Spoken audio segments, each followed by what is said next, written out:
Ben Davison here with FightHype, letting the locks flow once again, I see. Well, it needs a little change up, doesn't it? But I'll tell you what is the truth. I can't get the gel that I use back home. I can't get it over here, so got to make adjustments. Yeah.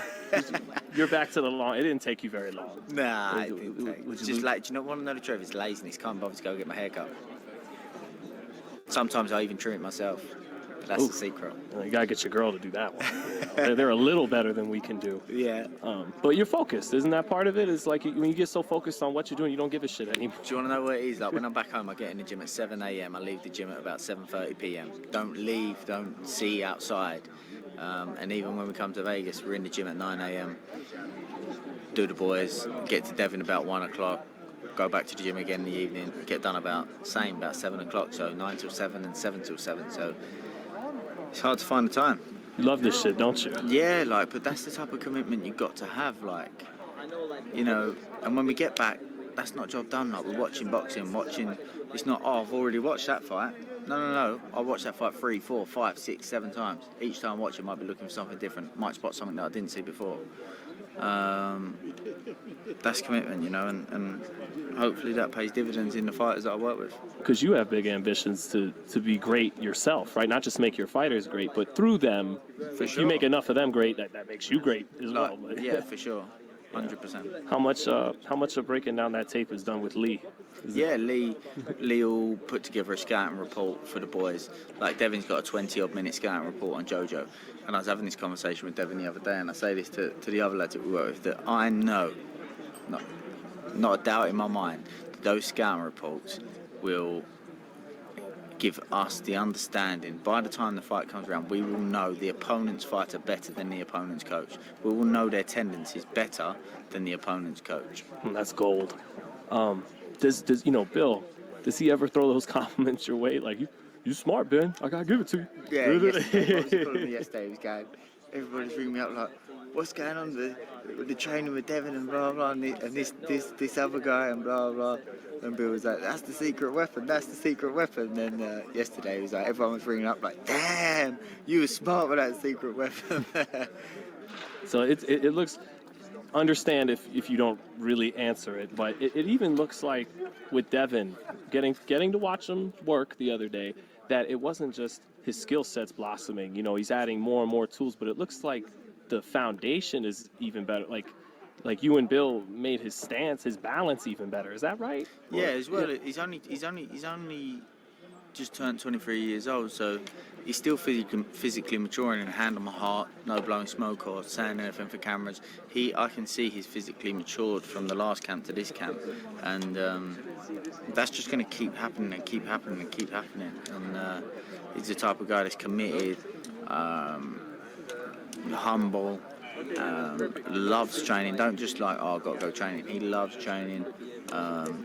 Sometimes it'd be 10 o'clock and we're on the messages, and sometimes I'll want to message him to say, make sure you watch this or make sure you watch that, and he'll message me with a question that'll be like, what made you ask that? I've just been watching, and he already knows, he's on it. That's another reason why I see his ceiling to be so high. Mm-hmm. Did you get a chance to see Diaz work out? Yeah. What'd you think?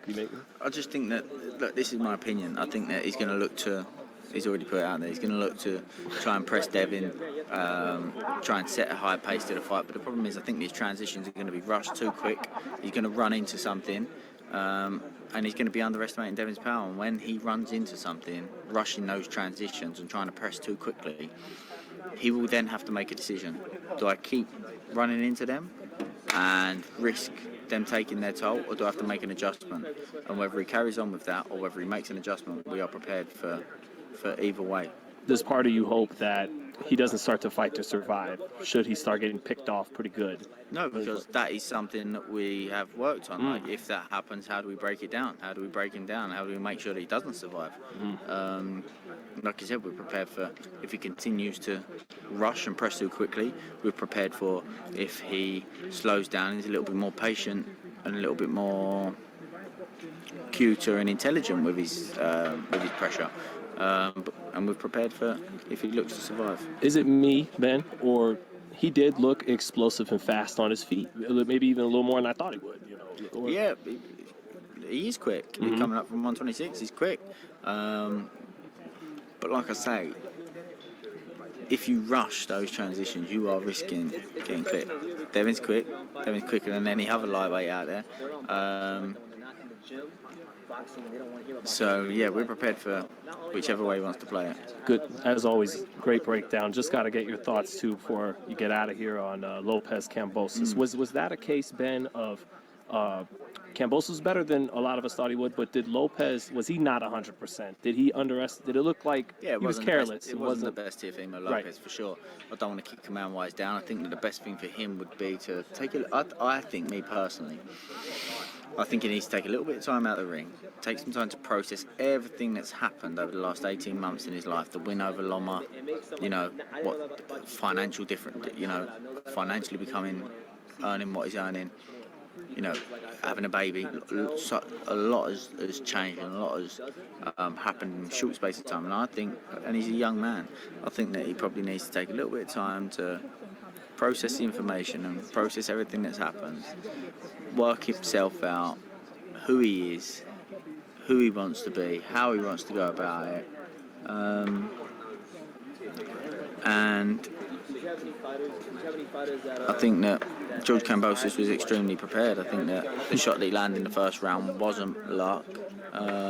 He's very aware of what he was doing and why he was doing it and what Teofimo was going to do while he was doing that.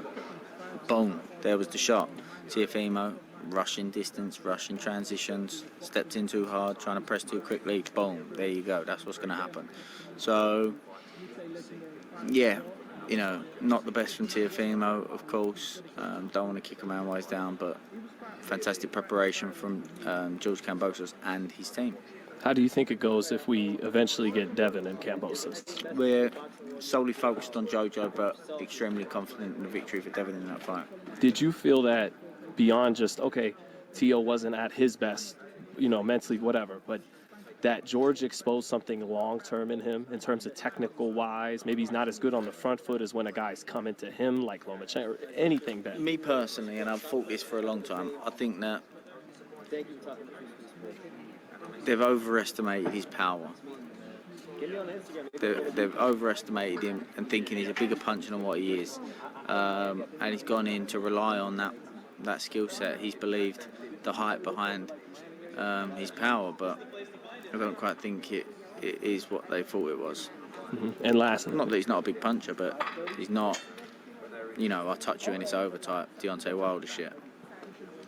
A triples hitter, not a home run hitter, as they say in baseball. And then lastly, Ben, just to give you some credit, when we were talking to Devin last week, we were asking about Gervonta and Teo, and you cut us off and you said, look, we're here to focus on JoJo Diaz. How much is what happened Saturday night just proof of that for guys when you got huge fights on the horizon, but you got to be ready for what's in front of you? Do you know what it is? With the level of fighters that I work with, I constantly get out, what about this fight, what about that fight, what about that? So I feel like I'm constantly repeating myself, but that's a prime example why. I said on the Monday, sat down to wrap Devin up, and I said, focus needs to be on JoJo. That would have given him a boost in spirit as well. JoJo, to see the underdog come through and be victorious. He was up for sure.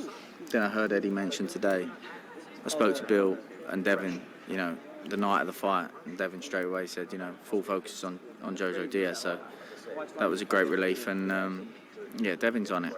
We got to ask. That's all. No, for sure. But thank you, Ben. Again, everyone knows you got such a bright future ahead of you in the sport. Thanks for your time, brother. No problem. Thank Thanks, you. man. Thanks.